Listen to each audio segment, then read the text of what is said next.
Hi everyone, I'm Maria, co-founder of the research project System of Systems, along with Rebecca and Denai. Thank you for joining us for this evening's programme, Outsourcing Europe's Borders, sharing the work of activists, legal practitioners, artists and researchers to explore the rapidly increasing externalisation of EU borders, relating these strategies to ongoing colonial practices of extraction and domination. I'd like to start by thanking the Rosa Luxemburg Foundation in Athens for collaborating with us and hosting this event. We have followed their work in critical programming and policy research for some time and have found their own reporting useful for our own research, so it's an honour to be able to collaborate on this programme. Since 2016, through System of Systems, we've been collaborating with a wide range of practitioners to explore the use of technology and bureaucracy in the asylum-seeking process in Europe. Our research specifically focuses on the system that produces and processes migration under the pretense of security. More recently, we've been analysing the ways in which Europe positions itself and manages migration beyond its shores. For example, as we will hear in this discussion, how European states under shifting EU policy have been curbing the flow of refugees and asylum seekers before individuals have physically reached the continent, often through the disguise of development packages for those countries tasked to filter migration for the European Union.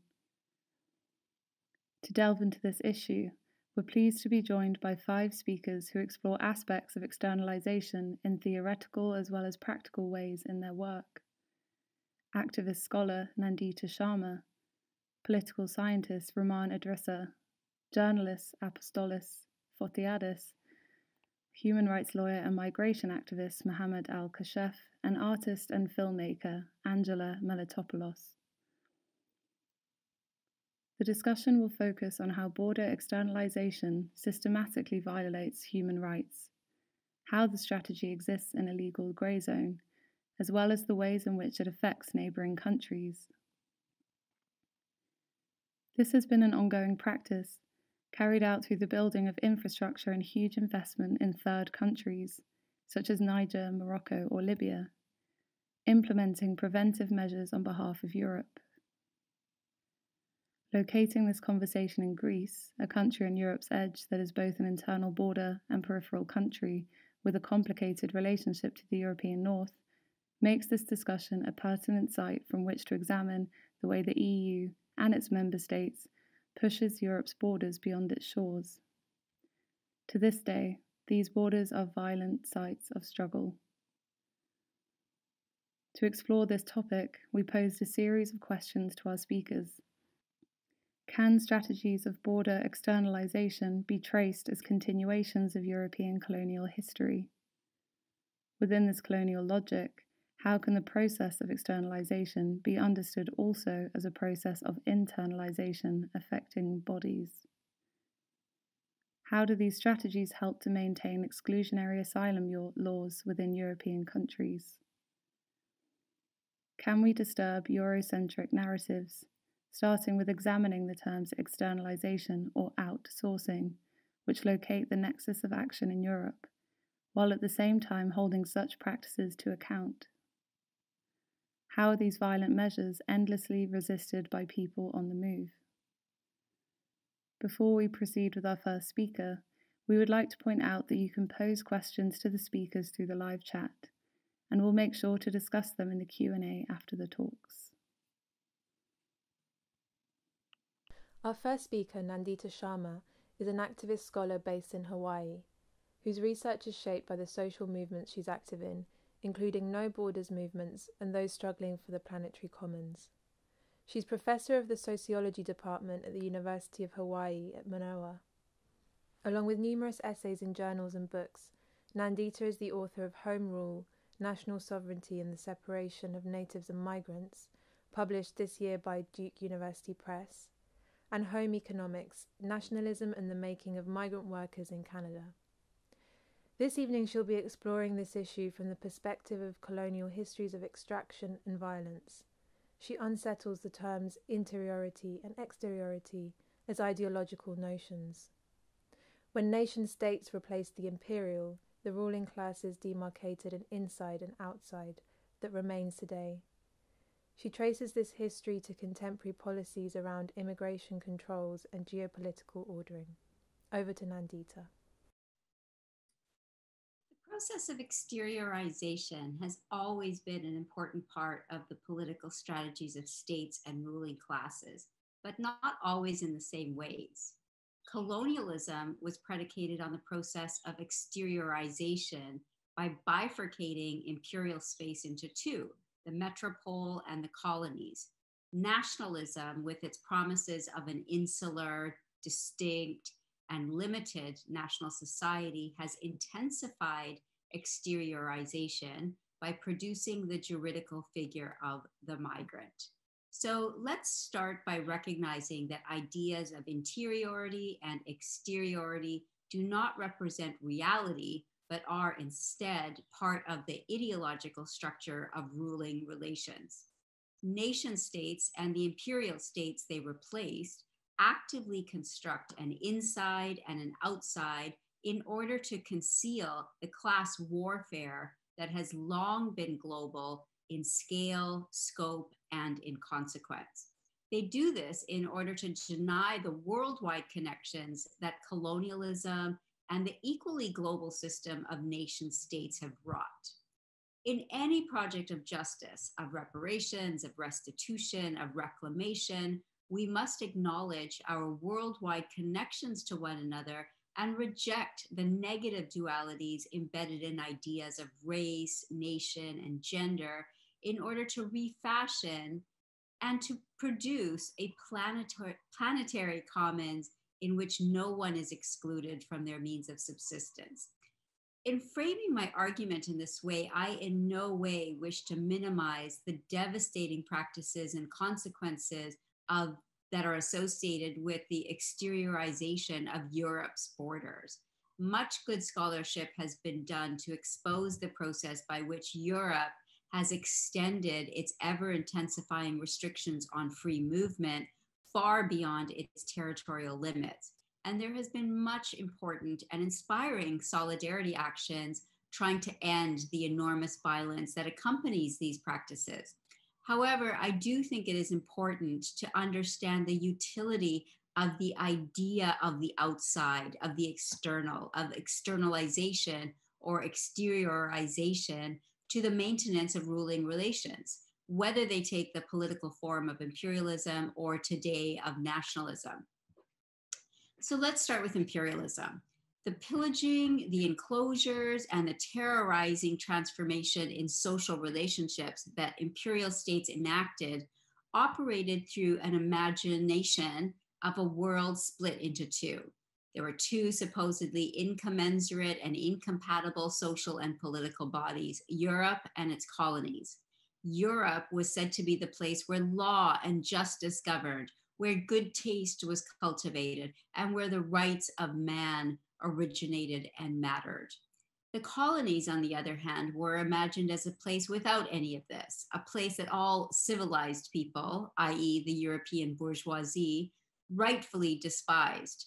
The colonies were therefore places that existed to be looted, and the colonized were people needing to be civilized.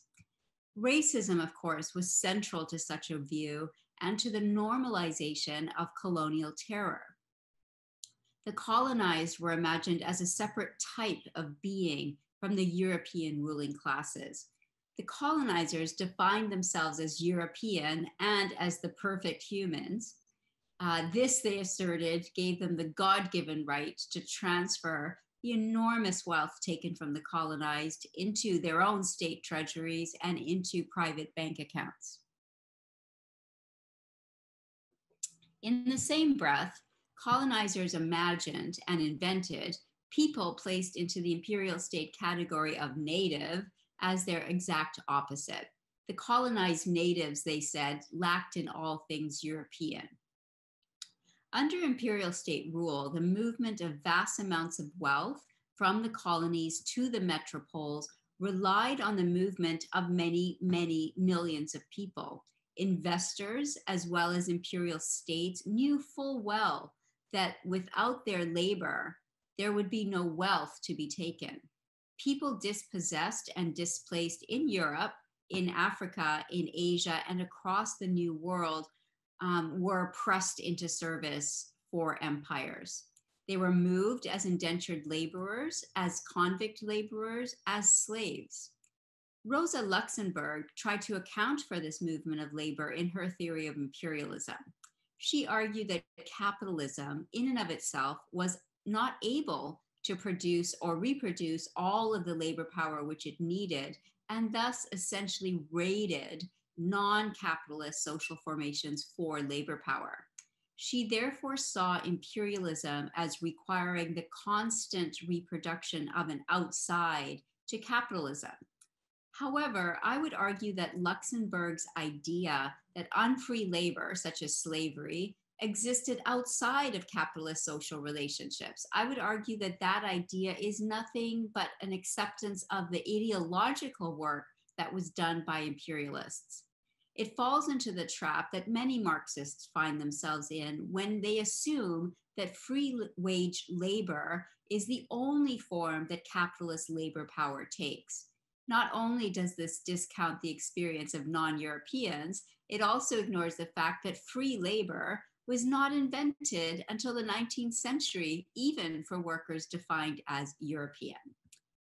Such a view of slavery as outside of capital dovetails with the idea that the colonies themselves were exterior to the space of Europe. While the enslaved and the colonized were purposefully kept out of the group of perfect humans, in reality, they were a critical part of European imperialism, of capitalism. European rulers brought colonized land and colonized workers into capitalist social relationship. They brought them into the space of European empires. Their denial that the colonies and the metropoles were part of a single system of expropriation and exploitation is what characterized the ideological, the racist project of imperialism. The idea of an inside and an outside to Europe has always been a fiction, one designed to produce the belief that rulers in Europe had a right to subjugate, appropriate, exploit, and kill the colonized because they were outside of the bounds of humanity itself. And of course, one cannot talk about such things without also demanding a recognition of similar processes taking place in what was imagined as the inside of Europe.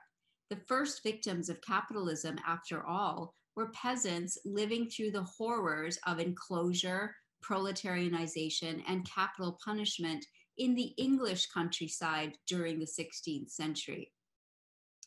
European aristocrats and later the European bourgeoisie despised peasants and the proletariat in Europe. They too were initially marked as different, as inferior types of being. It is only later that racism was deployed to separate workers admitted into the exclusive club of Europeans from the dispossessed, displaced, and denigrated from Africa, the Americas, the Pacific, and Asia. Unfortunately, this project of Europeanizing workers worked all too well. Workers made European and later white were encouraged to imagine themselves as the same people as the European bourgeoisie, who, despite allowing them entry into Europeanness, continued to despise them. The white working class's support for imperial projects was a crucial part of the success of racism. Perhaps then, the idea of Europe itself is the ultimate racist ideology. It's neither a geological continent nor a self-sustaining space. Europe would not, cannot exist without all of those who are ideologically positioned as outside of it, as exterior to it. The goal of producing an outside of Europe was to conceal the global operation of capital, the global expropriation of land, of water and air, and the global exploitation of labor. Europe was made through the refusal to acknowledge that it took the lands and the labor of much of the planet to produce capitalist markets in land, in food, in housing. The world market for labor power was one such market. Across the empires, imperial states enslaved the people they colonized and categorized as natives. They organized and protected a massive trade in enslaved people taken out of Africa. They transported a large labor force from Europe for both military and commercial ventures across the empire.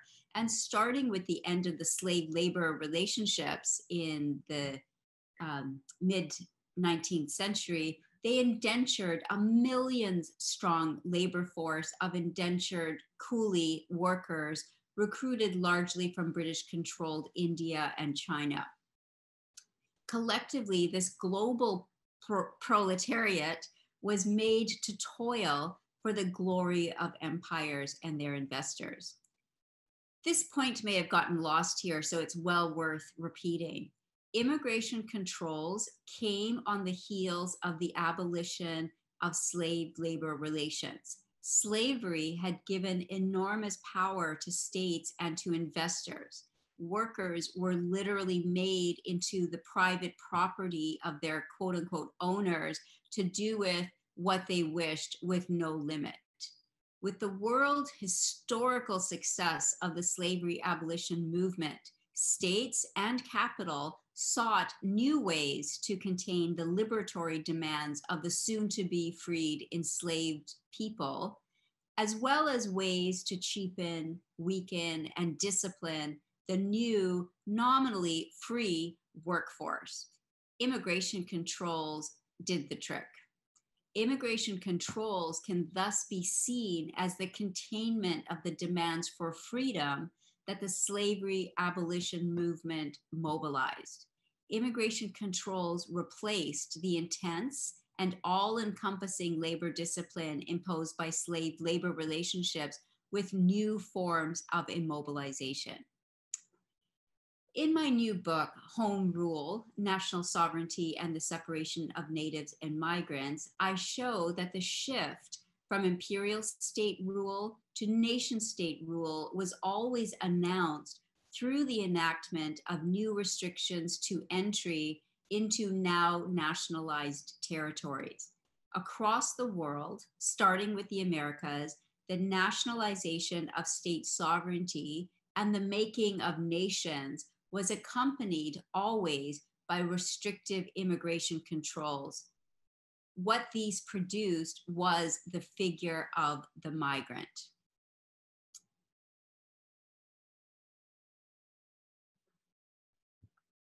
In any idea of nationhood, the key question is whether you belong to the nation that the nation state purportedly rules for. Ideas of national belonging rely heavily on ideas of race. Are you an historic member of the entity called the nation, as demonstrated by having the correct lineage or genealogy? Are your people seen as being of nationalized territory and or credited with building national society? In every single nation state, not just anyone can belong. Not only are immigration controls key sites where ideas of race are produced, the limited character of any nation is why citizenship and immigration controls mark the nationalization of state sovereignty. Ideas of national membership being inherently limited have also produced the contemporary geopolitical order. In what I call the post-colonial New World Order, the world of nation states, more powerful and wealthy nation states attempt to impose their hegemony upon others, just like imperial states did. They invade, they occupy, and they exploit people. They do so, however, in territories outside of their own. Unlike imperial states, nation states do not simultaneously incorporate those people into the political community. For example, the recent US occupation of Afghanistan or Iraq did not result in people there being incorporated into US citizenship or those territories becoming part of US territory. Far from it. US power operated through the idea that they were simply there as part of a nation building project for Afghanis and Iraqis. This is the peculiar style of post-colonial governmentality. It is also evident that nationalism has done nothing to limit capitalism, nor do nationalists want to. Indeed, capitalism has expanded enormously since the national form of state power became hegemonic after World War II. Far from ending the practices associated with colonialism, namely expropriation and exploitation, the advent of a global system of nation states has led to more land being expropriated and more people losing their means of subsistence and becoming reliant on capitalist markets for their survival. And this leads in no small part in pressures for them to move. Yet the political organization of our world into nation states corresponds in no way to people's needs. Instead, our world is marked by national borders, and movement across them is becoming ever more restricted and dangerous. Nonetheless, despite this world in global lockdown, each year more and more people move across these national lines and challenge the limits to life that are imposed by nationalisms. They move for a variety of reasons: war, poverty, family reunification, escape from abusive families or other dangerous situations, even adventure. But whatever their reason, the vast majority of people who move have to secure paid employment in order to survive. In this way, imposing highly subordinated immigration status on people within the nation states that they come to, for example, by categorizing them as undocumented or as temporary foreign workers, handily works to cheapen the price of their labor power on the capitalist labor market and to weaken their political power in the nation states that they come to live in. Immigration controls are therefore not only part of the architecture of nation building, they not only work to keep people out or to kill them as they try to enter, immigration controls also help to create enormous differentials between workers within any and all nationalized territories. They do so through the creation of a citizenship premium that is offered to citizen workers and a massive accompanying devaluing of the labors of workers who are given the various statuses of migrant. Migrant in this sense can be understood as a labor market category. Conversely, national citizenship and its denial can be understood as a potent tool to cheapen the cost of productions and raise profits. Immigration controls are a major component of the political and economic power structure of the post-colonial New World Order. They are also a major part of the social life of post-colonialism. National immigration controls are always about exteriorization. The figure of the migrant is by definition external to the nation, even when she or he is within its borders. The migrant is the figure who crosses the line that nationalists believe should never be crossed on any other terms than that they themselves establish. Migrants are the necessary other to keep the idea of the nation alive. In nationalized societies, migrants are made the primary conduit for the stimulation and expression of a culture of fear.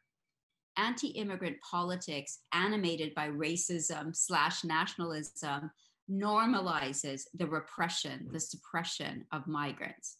After all, if nationalists had no foreigners to blame, perhaps they would look more closely at the systemic causes of unemployment, insecurity, homelessness, inadequate housing, poverty, upset feelings. Perhaps they would focus their attention on practices of hoarding that always lead to situations of scarcity. To maintain the class collaborationist project that is national sovereignty, migrants must therefore be constantly identified through papers, and their mobility must constantly be controlled, not only at the territorial line marked at the border, but both far away from as well as well into the territory of the nation state. Intensive restrictions on the freedom of movement is, of course, what defines Europe as a fortress. Like the erection of fortresses on the shores of Western Africa by European slavers in order to store captured people for sale to plantation owners, the creation of Fortress Europe is also deeply dependent on the racist ideology that there is an inherent difference between European citizens and their migrant others. Today, it is migrants who are the complete sign of radical exteriority. In this way, too, migrants have become the post-colonies wretched of the earth. Just as there is no essence to being a colonized native, to being an African slave, there is no essence to the category of migrant. Each are figures, signs, filled in by the signifying practices of ruling groups. Colonizers projected all of their fears and their desires, as well as their avarice, into the category of native, into the category of African slave. Nationalists do the same, filling in of the sign of migrant. Indeed, nationalists of all stripes, right or left, and all around the world have reimagined themselves as natives in a blatant effort to further territorialize politics and power. Today, the always intimate relationship between nationalism and racism is evident in the idea that each race or people has its own national place in the world, and that we can determine which place belongs to which race by looking at how rooted any group of people are to it. Migrants have no roots in national soil. They have no national patrimony. So, as did the colonial binary between European and colonized native, the nationalist binary of national native, and migrant is also about denying our commonalities and about foreclosing the reclamation of our planetary commons. In this sense, immigration controls are one of the main forms of contemporary enclosures. Exteriorization, after all, is always accompanied by enclosures, a closing of access to the wealth of the planet, the land, the water, the air, as well as a closing of the mind. Decolonization, therefore, must mean not a search for national liberation or national sovereignty, but an opening up of the world for all to enjoy. Edward Glissant named this world in common the tout monde, or all world, and it is this world that we must build for all. The planetary commons has no outsiders, and this is not only acknowledged, but rejoiced. In our all world in common, freedom of movement will be the foundation for all other freedoms, including the freedom from expropriation and from exploitation. Thank you. I look forward to our discussion. Thank you, Nandita, for such a powerful micro-history of how these practices have been carried from colonial context to today. We highly recommend Nandita's recent publication, Home Rule, where she further traces the historical formation and political separation of natives and migrants from the 19th century to the present, to challenge the portrayal of migrants as colonial invaders. Next, Rahmane Idrissa will be honing in on EU border externalisation in West Africa. Rahmane is a senior researcher and political science professor at Leiden University's African Studies Centre. He also runs EPGA, a think tank in Niamey, Niger, that focuses on socio-political issues from a political economy angle. He has worked on the politics of Islam in the Sahel, migration and security issues in West Africa, and develops a research agenda on state building in the region, past and present. Over to Rahmane. Hello, everyone. So this is Rahmane Idrissa talking from Leiden in the Netherlands. My talk is about border externalization in West Africa, EU border externalization in West Africa. The term border externalization, as you all know, is jargon for the extending of border controls to regions where migrants are outside the jurisdiction of destination states. But the reality of it, when you look at it from where this is implemented, is that it is repression of migration organized, in this case, by European money. So my talk is about how Europe tried to do this border externalization within West Africa and why that didn't work. Today, when we speak of this issue with regard to sub-Saharan Africa, the first ideas that spring to mind are about Libya, maybe the first images for some of us, and how militias in that sad place have been enlisted to dragoon black migrants away from the sea and into concentration camp where they are tormented and exploited. That's horrible, but at least that's not the deed or the direct deed of any European power. Now, of course, this response is hypocritical. The militias have a mandate to guard Europe's borders, and so they are European agents of sorts, just like a development NGO implementing some humanitarian project with European firms. When the EU funds the building of a road in my country of Niger, it puts up dozens of signs advertising with a very visible European flag that the road was a gift of the EU. I think it may also very well put up such signs on Libyan concentration camps. But this Libyan episode is only the latest development in Europe's attempts to outsource border controls. Before things got there, the idea had actually been to set up the controls inside West Africa and to make the borders between West African countries work for Europe. This happened in two stages. The first stage was when Europe defined West African migration as a problem, and the second stage was when it saw it as a crisis. A problem calls for a solution, and a crisis calls for dealing with it, as in repressing it. It was during the problem stage that the EU tried to reshape the West African border system, roughly speaking between 2001 and 2015. West Africa has something that is the equivalent, roughly speaking, of the EU, the Economic Community of West African States, ECOWAS. ECOWAS has a free movement protocol, which isn't as open as the EU, since an ECOWAS citizen could reside in another ECOWAS country only for a set amount of time. But this is just on paper. In reality, the ECOWAS border system is as open as the EU's for ECOWAS citizens. Now, the EU runs something called political dialogue with ECOWAS states, and it struck a deal with them in the early 2000s through that political dialogue. The deal said that the EU would develop policies that would facilitate regular migration from West Africa to Europe, and in exchange, West African states would better manage their borders to stem irregular migration. And this better border management would simply follow the rules of ECOWAS. Since those rules restrict duration of stay, they can therefore must more strictly control the movements of ECOWAS citizens just by implementing. The Europeans did not make haste to uphold their side of the bargain, but they spent hundreds of millions, maybe even billions of euros to help the West Africans keep their side. This is an area where money was spent on technology, for instance, for border securitization.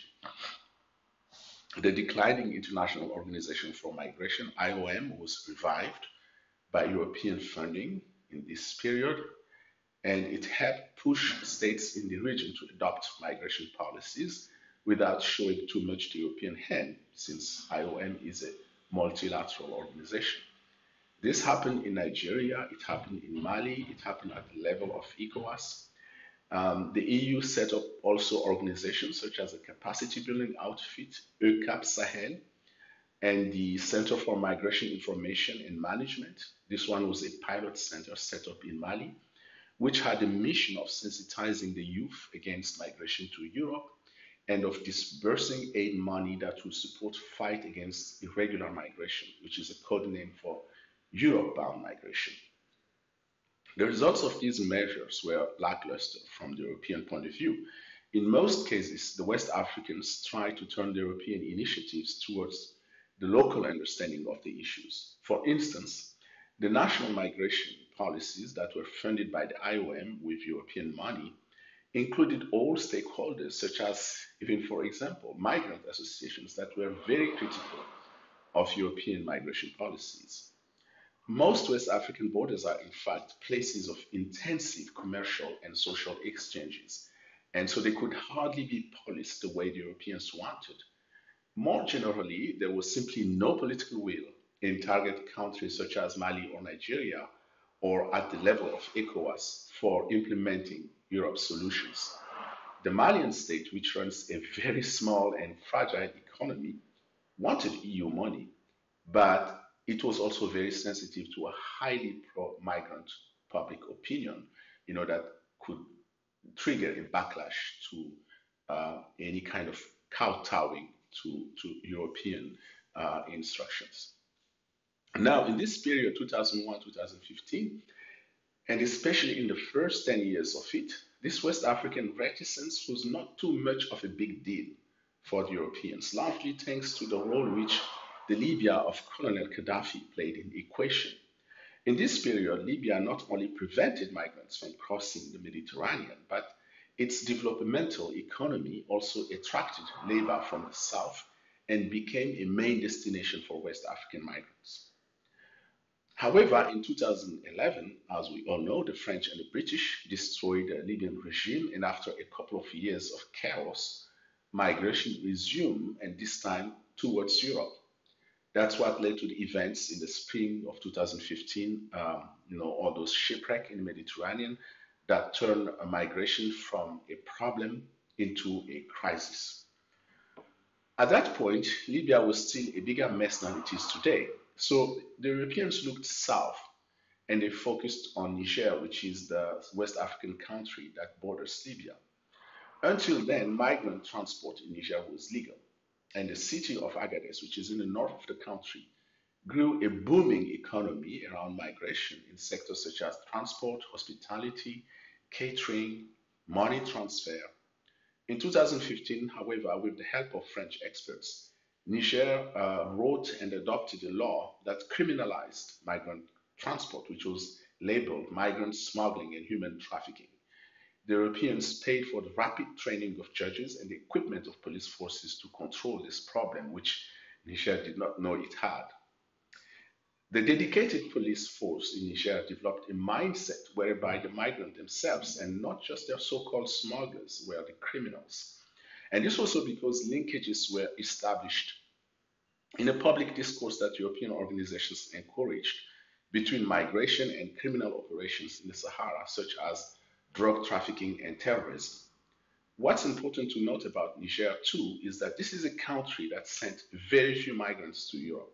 So unlike in Nigeria or in Mali, Niger does not have a pro-migrant lobby that could pressure the government in this instance. Only Agadez suffered from the new policy. It went from a migrant-fueled boomtown to a migrant dump. And this might actually have played in favor of terrorist groups, despite the efforts of the IOM. Those who were forced out of the migrant industry lost their income, but they did not lose their experience of the Sahara.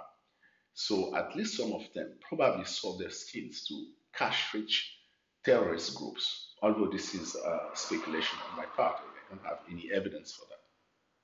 One other thing that's interesting about Niger is that it is very much a country of immigration, but most of its immigration is Africa-bound. The bulk of it goes to the Gulf of Guinea, which is a section of West Africa, and much went to Libya before the collapse of the Gaddafi regime. But Niger isn't unique in this instance. In fact, most West African migration occurs within West Africa.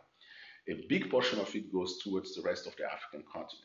And this has been the case since at least the 1970s. Some of the countries in West Africa try to restrict this in the region, but the failure of national development, which was really kind of acknowledged in the 1980s, has changed their philosophy about it. Now, the main idea is that migration has good and bad aspects, and one has to try and make the most of the good aspects so that they offset the bad ones. In this perspective, the European notion that migration is just a bad thing through and through, and that it can happen only because the countries of immigration are themselves bad places that need to be fixed, and this is a whole discourse about the root causes of migration, simply doesn't make sense to West Africans. What they proposed to the Europeans was to organize migration so that the part of it that's profitable to all parties would work, and then all parties would reach an understanding on fighting the part that looked problematic. But the Europeans did not like that conversation. I think first, due to the reflex of the rich man who thinks he can just throw money at any problem and make it go away, but also because politicians in Europe fear the issue, which may disturb the capitalist peace by giving ammunition to political adventurers on the right. In any way, the upshot is that European-funded concentration camp exists now in Libya, and Europe pretends not to see them.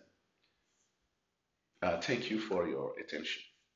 Thank you to Rahmane for sharing with us a vigorous critique of the EU externalisation policies and their effects in the West African region.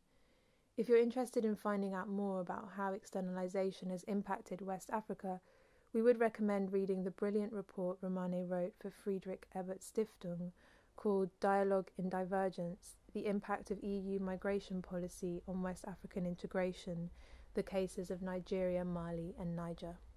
Next we have Apostolis Fotiadis.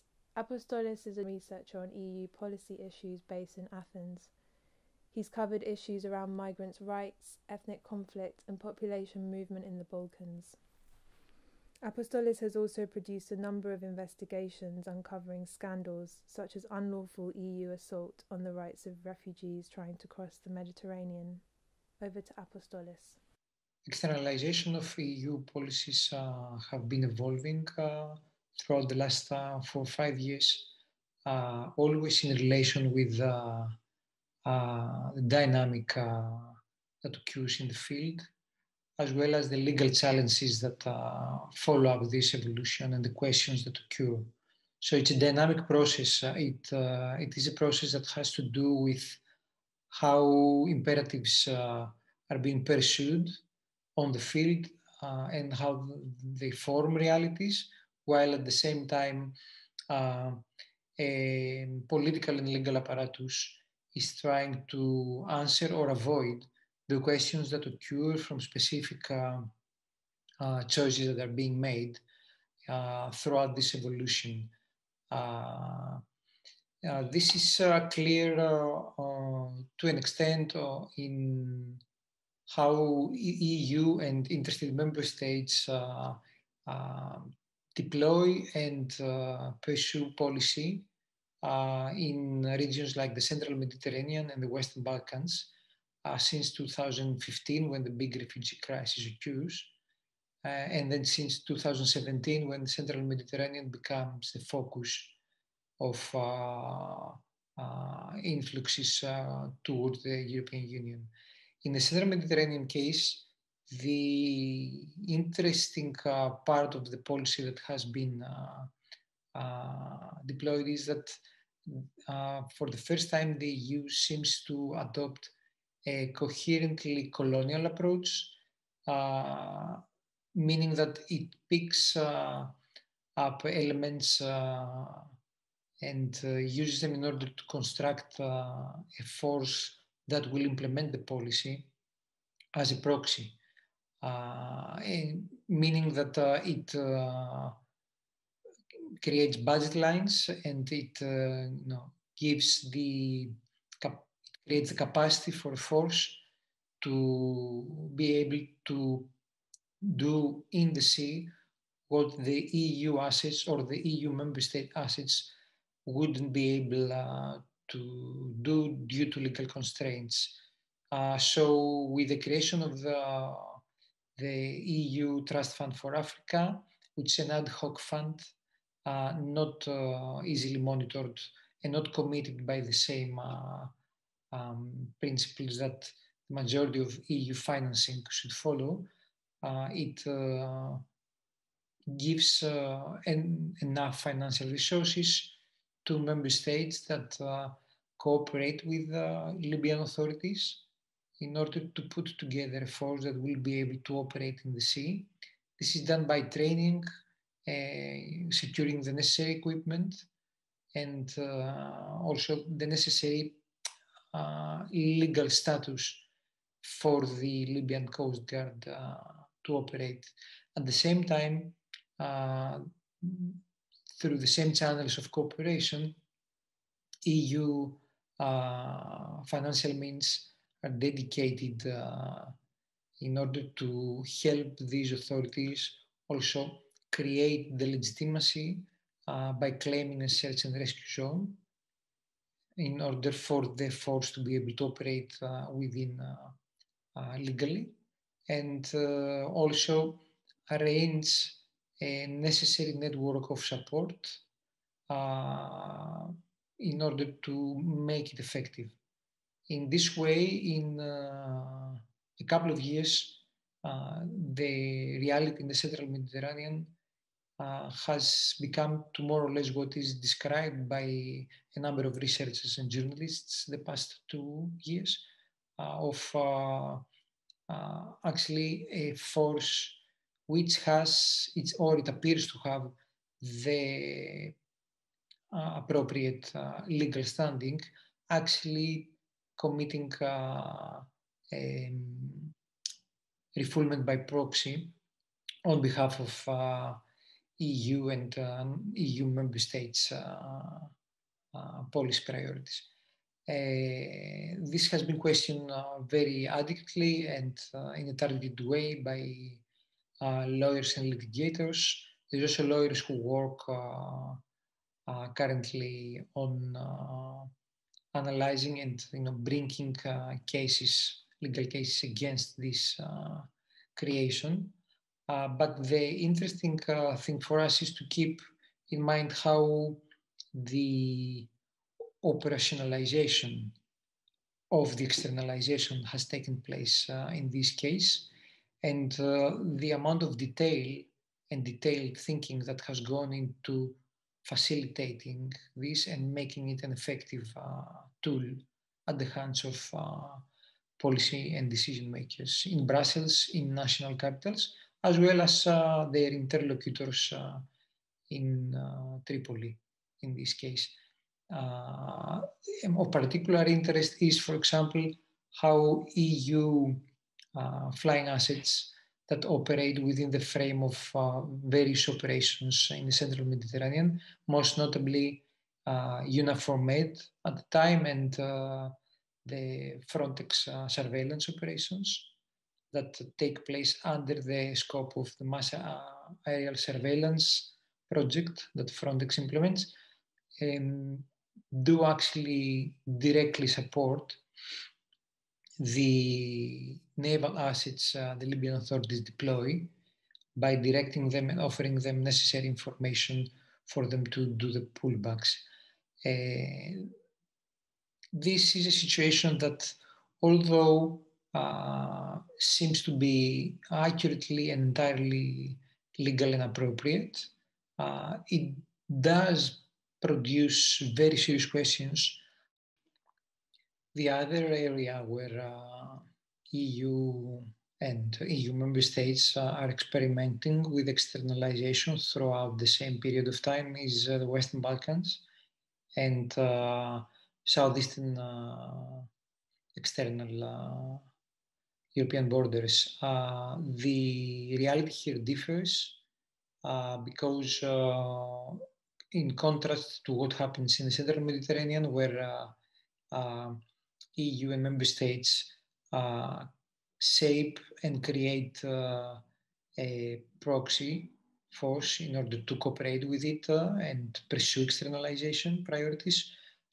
Here, the EU has to interact with interlocutors that are either EU member states or third countries, which have their own political background and political priorities that also affects the dynamic relationship. In most of the cases, the operationalization is similar, given that the EU uses the tools that it has available in order to interact with the third countries and the member states. So it's the same EU agencies and the same institutions that promote the policy. In many cases, the aims are shared and common, but there is different commitments and different impact on how EU legal constraints have to be observed, or if they are not observed, how the legitimizing narrative has to adapt in order to produce a certain degree of legitimacy for the involvement of EU assets and EU financial capacities in aiding and abetting the implementation and operationalization of these policies. We see this difficult relationship in cases like in Hungary, for example, where in 2016-17 the presence and operational activity of Frontex is questioned a lot, not only from civil society organizations, but from its own advisory bodies, for example, like the Consultative Forum, who calls for and recommends for a suspension of the operation, which does not take place. We see a similar situation in Croatia, where the allegations and evidence about violent pushbacks become questions towards Commission officials and often are denied or dismissed due to absence of solid evidence or due to circumstantial presentation of evidence. The same discussion, similar discussion will happen in regarding the presence and the responsibility of Frontex in Greece during 2020, for example. In all these cases, the interesting detail is that EU externalization policy is being pursued in a way that will be effective in the field, will produce the results, but no way any responsibility can be traced back into the EU decision-making centers. So there's a fine balancing exercise constantly taking place in order not to bring the priorities of EU member states and third countries against the obligations that occur from international and European law in a way that would force the decision makers in Brussels to actually break the links and be forced to go against the same actors with which they work actually in order to perform externalization. In both cases, in the Central Mediterranean and Southeastern Europe, one has to keep in mind that the priority is to control the influx, more or less, to be able to intervene in cases that loss of control is becoming a significant risk, and use all the tools and all the operational relationships that are being put in place in order to mitigate the risks. We should not get involved very much in this particular talk on the politics of why this apparatus is being installed, and keep focusing a little bit more on the technicalities and the adaptations that are necessary in order to make it viable and durable on the long term. A latest indication about the dynamic externalization policies taking could be traced on how EU legislative proposals have been shaped last September during the presentation of the new proposals for a common European migration policy the Commission has released. There one sees a mix of old and new ideas, but there's a new element that has to do with how specific procedures that are being predicted do define the access and presence of an individual into EU territory. These tools that are being introduced and procedures that are being introduced who will question the actual presence and therefore the entitlement to rights and privileges of any certain individual, even after they have come into contact with EU authorities or member state that belong to the EU authorities. This is a novel element because it does point to the fact that beyond the operationalizing of forces that will undertake the tasks of externalization, now the concept enters in much more concrete terms. We see an application of the concept in much more concrete terms on how the new law will be shaped in order to facilitate these needs. And this is something that could be traced back in the past on the field of ideas and the field of proposals, but we see it now for the first time also being shaped as legislative proposals that in a short time could actually become the new legislative tools in the hands of external member states of the European Union to use in order to perform externalization tasks. Thank you to Apostolis for bringing to the conversation a very informative analysis on the EU's dynamic approach to externalization, but also opening up some of the technicalities of the recent proposal on the common European asylum system. If you have any questions for Apostolis or any other of our speakers, you can write them in the live chat section and we'll make sure to address them during the Q&A. Up next is Mohammed al-Kashef, an Egyptian human rights lawyer and migration activist. He is a member of Watch the Med, a Lamphone, and works as an advocate and an independent consultant researcher on the field of migration policies and on EU affairs with North African countries. He has lots of experience in community organizing and migratory routes from Africa to Europe. He writes studies and reports for different NGOs and institutions such as EIPR, Euromed Rights, Rosa Luxemburg Stiftung, and Border Criminology at Oxford University. He was granted political asylum status in 2018. Kashef will explore Germany's project of outsourcing border control. Over to Kashef. Hello, my name is Mohammed al-Kashef.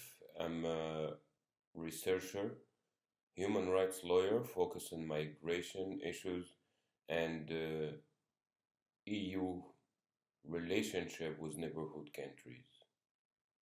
Today, we will go through some points and case studies that show us Germany, as an EU member state, has a big responsibility behind the idea of EU externalization borders and the huge role of developing these strategies.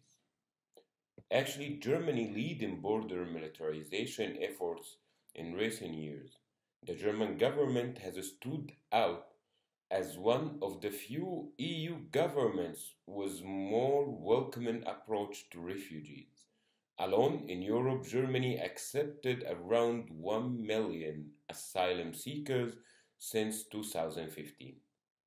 The role Germany plays in EU border externalization, though, is in a sharp contrast to its public image. There is no EU country more active than Germany in posting and militarizing border security in third countries. It pushes for military and security cooperation to stop migration and to provide military and security equipment to a long list of African, Middle Eastern, and non-EU European nations. Such programs, which aim to develop and establish police structures in sub-Saharan African, North African, and Sahel countries, include the provision of equipment and training of police officers. In 2016, the German government summed up the equipment and services provided to Mauritania, Niger, Chad, Nigeria, and Gambia. Germany's assistance for security projects in Africa dates long before 2015. Since 2008, State Development Cooperation Agency, GIZ, has implemented on behalf of the German Federal Foreign Office the police program Africa in Niger, Nigeria, Cameroon, Cote d'Ivoire, Democratic Republic of Congo, Chad, Mauritania, and South Sudan. The German government refuses to disclose which German companies were contracted for this program and EUTF projects. Tunisia is another reception of German assistance, receiving tens of millions of euros and donated or funded equipment and training, including radars, night vision equipment, and vessels. Together with the US government, Germany is helping Tunisia develop an electronic border surveillance system, with the work carried out by the American Defense Threat Reduction Agency. The Bundespolizei trains Tunisian border guards, for example, in the detection of forged documents, and they also carry out joint measures in border control and maritime security. Other countries that received border security equipment donations from Germany include European, even EU countries such as Croatia, Bosnia and Herzegovina, Macedonia, as well as some in the Middle East such as Lebanon and Egypt. In 2011, Germany donated JEPs, computer, office equipment to Border Police and Migration Department in Gambia. It has supported Nigeria with military equipment through the German Technical Advisory Group Agreement. This includes material for border security, such as surveillance equipment and ground radar system. And in July 2017, Germany donated communication and maritime surveillance equipment to Benin in the context of ECOWAS Integrated Maritime Strategy for Zone E. Germany also donates military equipment for armed forces. In recent years, it provided both Cameroon and Nigeria with military goods, including vessels and surveillance equipment for the fight against Boko Haram. In October 2016, on an African tour, Merkel pledged 10 million euros for communication equipment and vessels for Nigeria's army to strengthen its border security capacities. German Defense Minister, former Minister Ursula von der Leyen, subsequently handed over 100 flatbed military trucks, over 100 motorcycles, and 55 satellite phones for use by army and police. Long away before that date in 2004, Germany lobbies hard for externalization and a post-migration deal linked to Libya. The EU Commission's response by sending a technical mission to Libya recommending increased support funds and technical support to increase the country's border officials from 3,500 to 42,000. Some EU member states, as well as some party groups within the European Parliament, have pushed for an even larger role for SCDB in the fight against migration. In November 2015, Germany and the Netherlands issued a discussion paper on CSDP and the migration, with 4 main proposals: reinforce existing missions with migration instruments, EU Cap Sahel Niger, EU Cap Sahel Mali, EU PAM Libya, Sophia Mission, and multiple regional permanent CSDP presence satellite and regional centers, Model Acadis, capacity building in supporting of security and development. That's called CBSD program, capacity building in support of security and development, as an instrument for migration management, and create CSDB mission with new tasks to tackle migration. They argued that capacity building should be mainstreamed into mandates of relevant CSDB missions and operations, as well as in EU country or regional strategies. A new CSDB mission should serve to rapidly deploy expertise to third countries to assist in analyzing and addressing specific issues that affect migration flows into the EU. In April 2017, the European Parliament called for the strengthening of CSDB mission as means of protecting the EU external borders. The first European steps in the strategy of foreign internalization in Africa are the Khartoum process, which began in 2014 and the in 2015 European Summit in Valletta. And the internationalization has been found in a strategy in European politics a decade ago, but only recently have we seen this acceleration in these agreements and their consequences, thanks to the publication of development funds in criminalizing migration. This is especially true in Africa, starting with the Khartoum process and Valletta Summit. Since 2015, new EU border security agreements have followed on each other at high speed, as a refugee crisis emerged at the top of its political agenda. While the EU also works on migration agreements with countries in Eastern Europe, Central Asia, Middle East, it gives the most attention to Africa and North Africa. In November 2015, Valletta Summit on Migration took place between the EU and 35 African nations, which produced an action plan. It contains many measures to set up military and security cooperation and assistance, including equipment provision, information and intelligence sharing, and the development of communication networks for maritime surveillance, such as Aerosol and the Seahorse network. The Khartoum and Valletta measures are the two main steps in shaping relations between the European Union and Sub-Saharan Africa, passing through Egypt and Libya, and come in the wake of the foreign policy of border control, which was already adopted during the 2006 Rabat process. Then in 2007, the European Union participated in management migration with few Maghreb countries, Since Khartoum process, the logic applied to control Moroccan Spanish border extended to the Horn Africa, which gave modern important role to countries such as Egypt, Eritrea, Sudan, and Niger.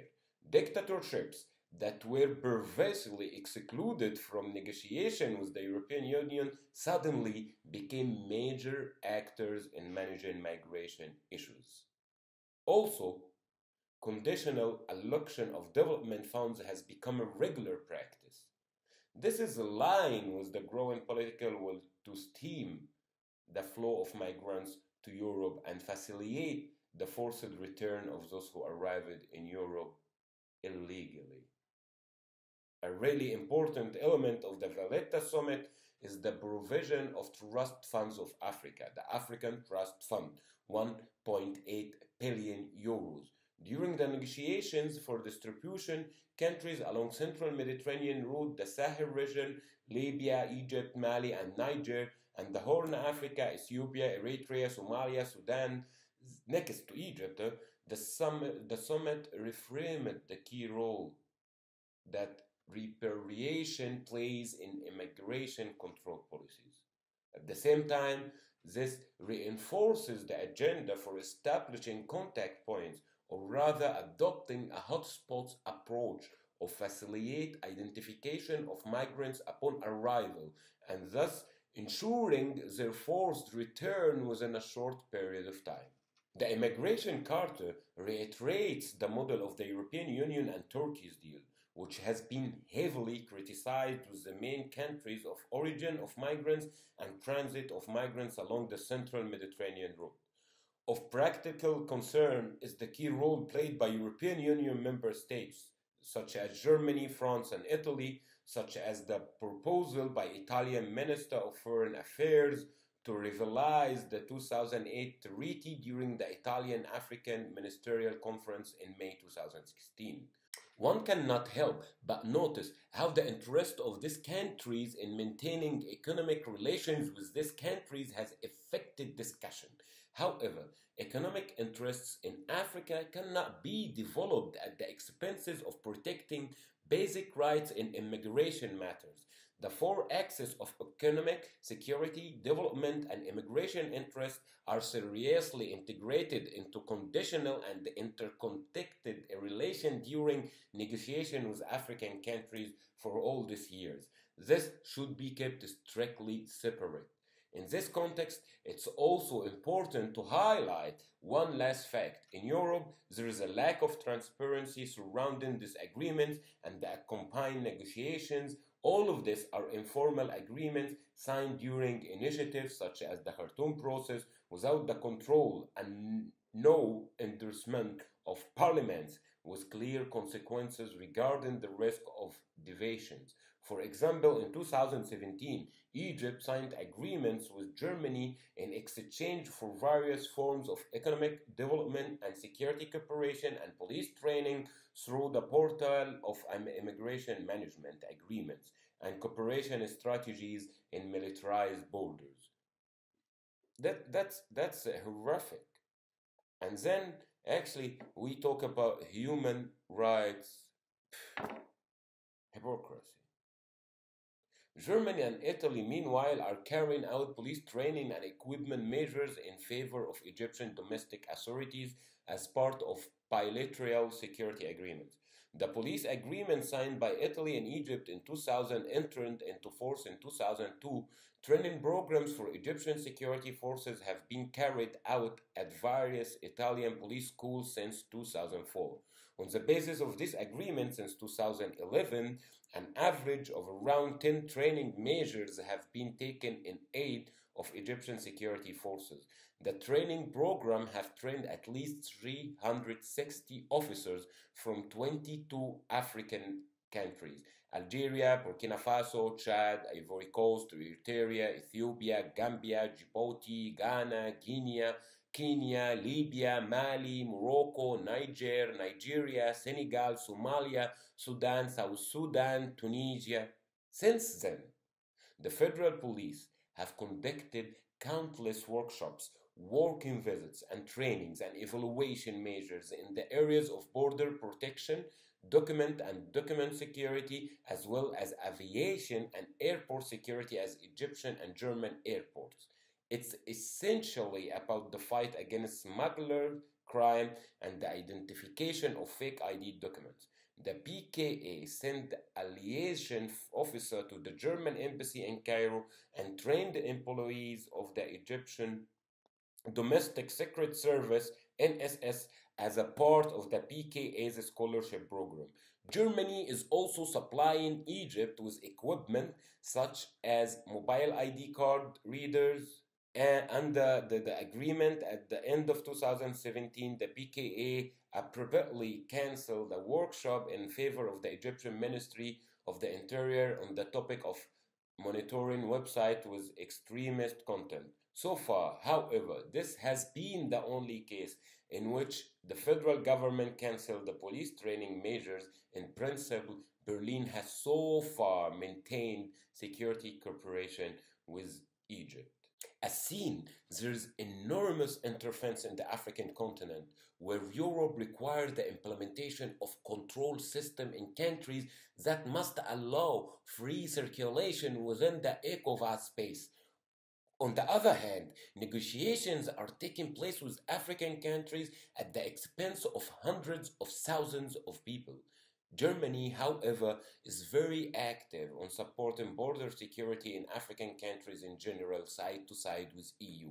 On the case, studies reveal a policy of EU interaction with its neighboring region that has become almost single-mindedly obsessed with migration control, regardless of its cost for the country or for forcibly displaced persons.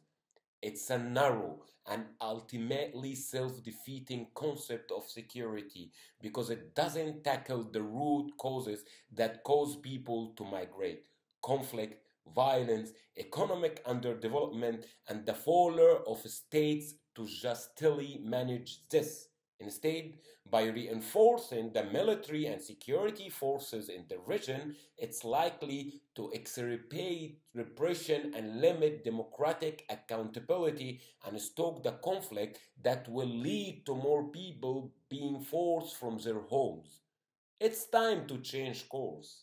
Rather than externalizing borders and building walls, we should be externalizing real solidarity and respect for human rights. EU, you should show respect for human rights. Thanks. Thank you to al-Kashef for brilliantly critiquing Germany's role in border militarization and externalization, but also very importantly, pledging for solidarity with migrants. Our final speaker this evening is Άνγκελα Μελιτόπουλος, an artist based in Berlin. Angela has been making experimental video essays, installations, documentaries, and sound pieces since 1985. She studied at the Art Academy in Düsseldorf with Namjoon Paik and holds a PhD in visual cultures from Goldsmiths University in London. This evening, we are honored that Angela will be sharing excerpts from her 2017 work, Crossings, first presented at Documenta 14 in Kassel.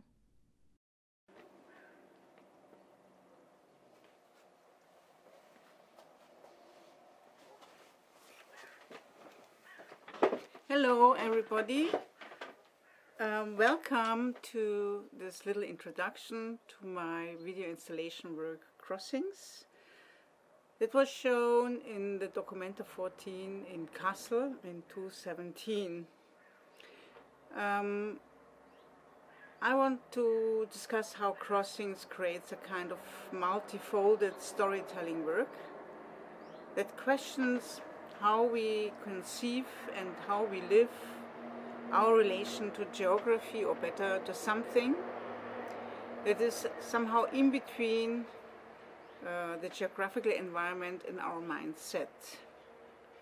How can we understand the conditioned mobility in this relation, and how can we understand expression of landscape as knowledge, as a changing and speaking information within our production of subjectivity? How does artistic media practice of mapping relate to the idea of migrant work. My work altogether can be called a cinesomatic cartography. You have cine as from kine, which says movement, and soma, which says body. A cinesomatic cartography wants another direction of meaning within the politics of migration and its existential practices in the arts that intervene in the fabrication of the social political body. It resonates with the different comprehensions of corporeity that refuse subject-object nature-culture divisions. I will show here excerpts and unfold this cartographic practice from this Documenta 14 project. Crossings composes a narrative about war, forms of slavery, in antiquity and in the present, and ecological disasters in the form of a cartography in Greece.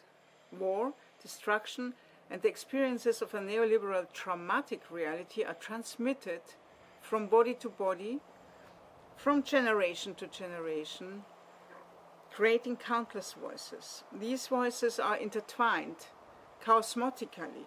They create a spirited and dynamic memory, become a refrain of resistance, mobile, always newly actualized, migrating back to the capitalist center of German industrial production here. These voices are there to dissolve an established modern history from within. Crossing passes from the closing of the Greek-Macedonian border of Idomeni in spring 2016 to the eviction of refugees in Piraeus, from the ships and trucks in Piraeus to the north of the political history of the slavery-based monetization of economy in ancient Corinth. From the stones of Corinth to a huge Canadian factory operating in the midst of a pristine forest, extracting gold from Chalkidiki in northern Greece, in Skouries, where it is transforming social, cultural, and natural societies into an industrial wasteland, which altogether leads finally to the events of a war that is displayed against the Kurdish populations at the border, at the Syrian-Turkish border. Oppositions, resemblances, analogies, and serial concatenations of crossings are emerging from the amalgams embedded in the workings of the chaos. A leading figure in the narrative is the future and past migrant who want to transform, who seems to have lost everything, who has nothing more to lose, who, as Walter Benjamin wrote, builds with practically nothing, without turning the head to the right or to the left. In that sense, we have to choose a new direction at each crossroad. We must be able to defeat techniques of control, and these techniques of escape are reflecting the existential psychic resistance of the global south to the colonizing societies. Crossings was done in collaboration with different people. Maurizio Lazzarato, sociologist and philosopher from Paris, with whom I'm working since the 90s. Angela Anderson, filmmaker, artist, and activist from Berlin, with whom I was working in Skouries. Oktay Ince, activist and filmmaker from Turkey, with whom I'm working since the 90s on migration themes, with Paola Cobo Guevara, who is schizoanalyst from Chile, with whom I was working in the camps in Pipka on Lesbos, and with Pascal Criton, composer and musician from Paris, with whom I'm working for the first time in Crossings, but sharing since the 90s our deep interest in microtonality in music. So this is my introduction. I hope you have a good time watching the excerpts, and we come back later to talk together and discuss the work. Bye-bye.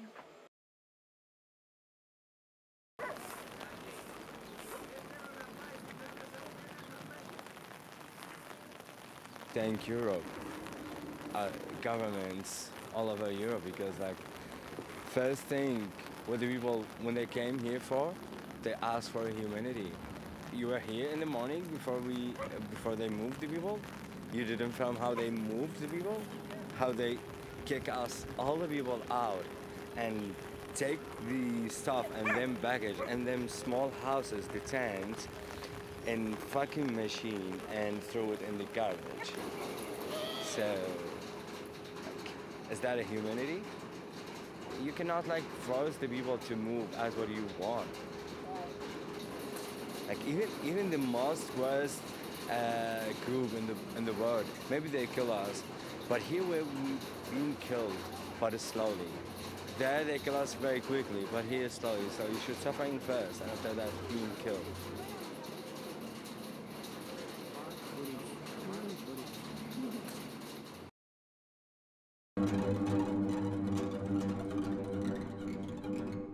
After having taken control of Corinth with the help of the peasants who became soldiers, the so-called hoplites, the polemarch Kypsilos expelled the former nobility, the so-called Bakiadi. He then introduced the monetization of the economy in order to spur a revolt of the heavily indebted peasant soldiers who had brought him to victory.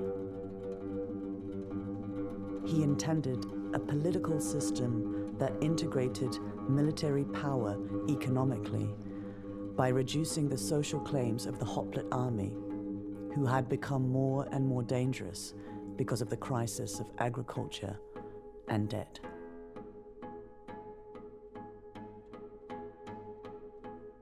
Kypsilos instituted a relative distribution of lands among the peasant soldiers without cancelling their debt.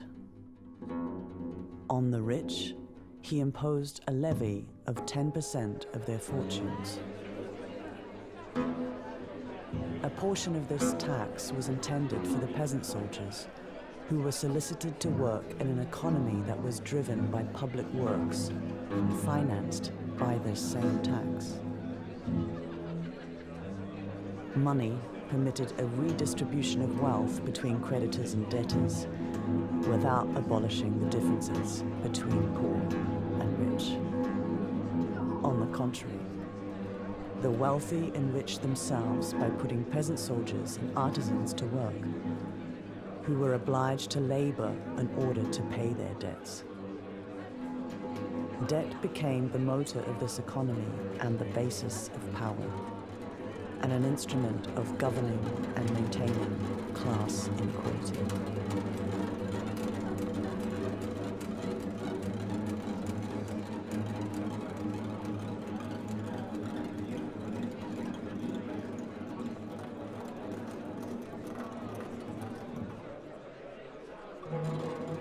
It's like a war, one could hear in Athens the weekend of July 11 and 12, 2015. The population was confronted with strategies of continued warfare waged by means of debt. By destroying the structures of wealth from agriculture to industry, it facilitated the pillage of airports, seaports, real estate, and so forth, which were sold at ridiculously low prices. It is not without reason that at this time it was said Greece had become a new sort of colony, whose resources, in purest tradition of colonial pillage, had been used to save French and German banks and the entire financial system of Europe.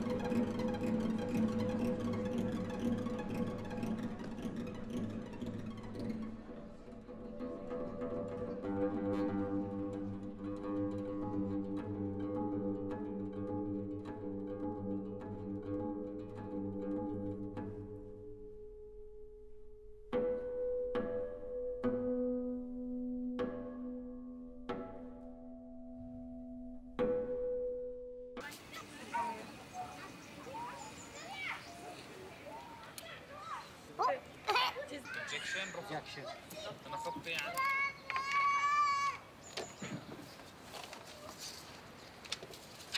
Rejection. R-E-J-E-C. So now we have care, care, love.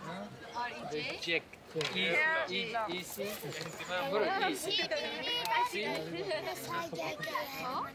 Shan. T-I-O-N. No. T-I-I. Do you want to translate? I-O-N. Sahar. Sahar. You. Sahar. What do you say? You musical No, knowledge. Kerala. Kerala. اوكي كير كير لا اوكي لا كير لا كاسك متوجه ياك وستي محبت باشه محبت باشه كير it's two كير لا yes two words care and love محبت باشه Na Farsi It's phrase. It is phrase. It should have one meaning. Two words. Care, love. Two words. Two words. two words No, كير من مواظب what's the translation of love Farsi, ishq. مواظب ايش And Arabic, hubb. مواظب مونوميتال Hubb.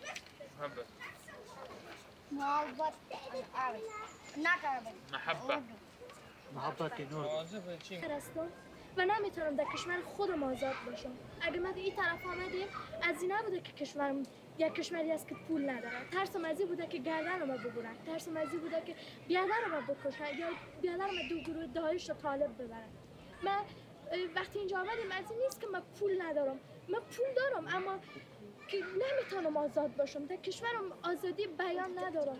هر روز جوانای ما کشته میشن. هر روز پدرها و مادرها میشینن خون گریه میکنن. چرا؟ چون که بیادرای ما امی کلشان سر بریده شدن از دست طالب و داعش. در این همه سال جنگ، در این همه سال خونریزی هیچی تمام نشده. یک دولتی داریم، دولتی است که به فکر مردمش نیست. یک حال خیلی پول آمد در کشور، خیلی دلار آمد. کل این پولا فقط کلش دولت‌ها خوردن. کلش هوایی که در سر چوکی‌های مذاکره شدند و که زندگی ما و اصل دوستان ما بازی میکنن. هیچ کس هم نیست که از ما بازخواست کنه. اگه میگن شما به خاطر پول آمدین در این کشور، اما به خاطر پول نآمدیم، چون مجبور بودیم در این کشور بیاییم. از مجبوری بودیم. اگه حالا ما رو دیپورت کنن، ما آینده ما برباد میشه. و شش در اونجا میگن که آره یا دیپورت شون، چون که در افغانستان کشوری است که میتونن یه تحصیل کنن. در بعضی از ولایت‌هاش جنگ نیست، میتونن در اونجا ببریم مهاجرا رو. شما در کجا میتونید مهاجرا رو ببرید؟ در کل ولایت‌های افغانستان جنگ است. از هر نقطهش بگیری طالب، داعش، القاعده، کل گروه هستن. میگن افغانستان اقتصادی است. کجاش اقتصادی است؟ It's my country problem is political problem, and I am my life security just in Moria camp. But any document, all document, this asylum office, my interview 2 hours 24 minutes. But yes, yesterday outside people come here and marks fire. This finish all this document computer is finished fire. I'm waiting. I think is Turkey deal European and back to Turkey. Why? This why Turkey deal. ਉਹ ਵੇ ਮਾਲ ਛੱਡਣ ਲੱਗਾ ਵੇਖ ਸਾਰਾ ਚੁੱਕ ਲਿਆ ਵੀ ਇੱਥੋਂ ਜਾਇਆ ਨਹੀਂ ਜਾਣਾ ਪੁੱਤਰ ਅੱਗ ਵਧੀ ਪਈ ਛੱਡ ਗਿਆ ਹਜ਼ਾਰ ਪਾਈ ਹੈ ਬੁਲਾ ਕੇ ਹਵਾ ਮੈਂ ਦੱਸ ਪਾਈ ਕੌਣ ਐਕਸਰਸਾਈਜ਼ ਇਨਾਮ ਗਿਰ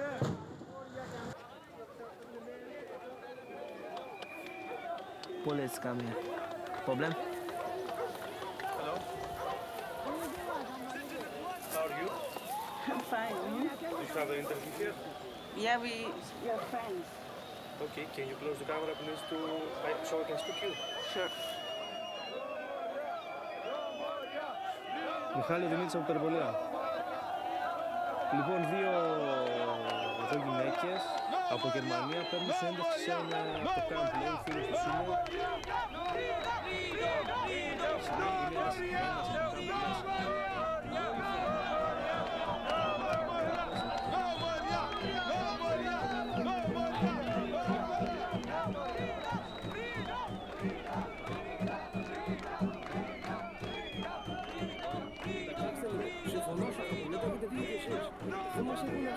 περιφέρεια είναι πιο άμεσο το ζήτημα και από εσάς.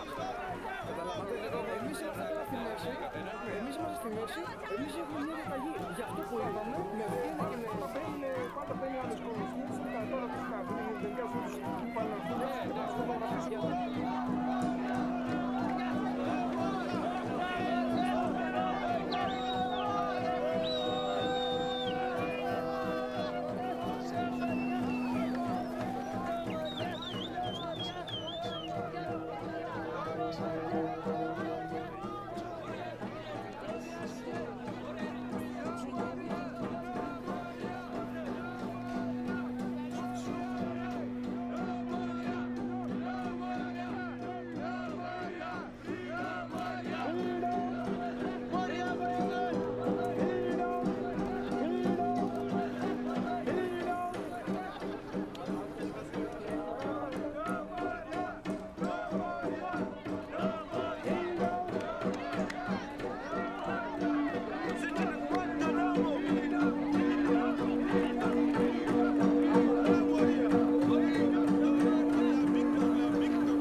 Nobody take a picture for reality in our life.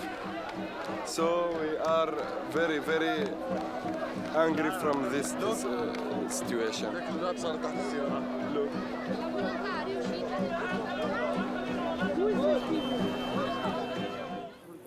The meaning, you know what we say? The obedience to the company, it's not called job, it's called slavery.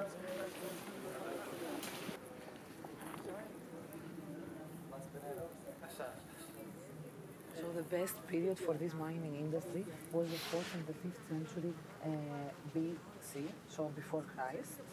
And how many people were, πόσοι άνθρωποι ζούσαν εδώ? Γύρω στους 5.000. And around 5,000 people were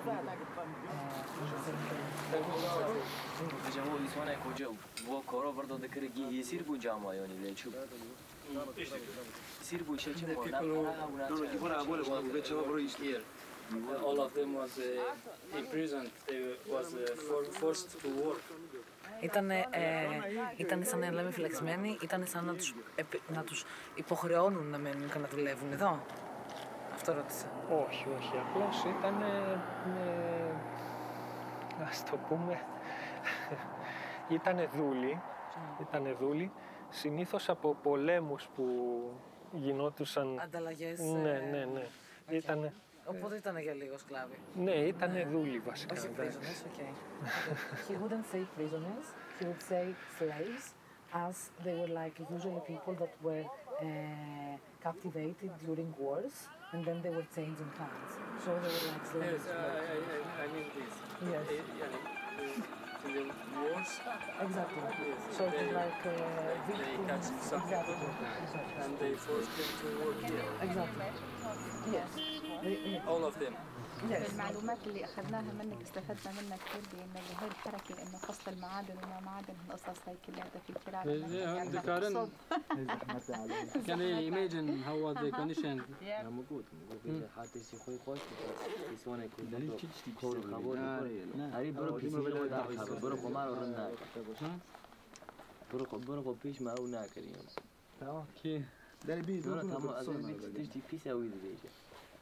كيف سهولة النور؟ النور سهولة من أجيبه. ما هو الاستفادة دي إنه مثلا معلوماتي أنا فصل المعادن ده.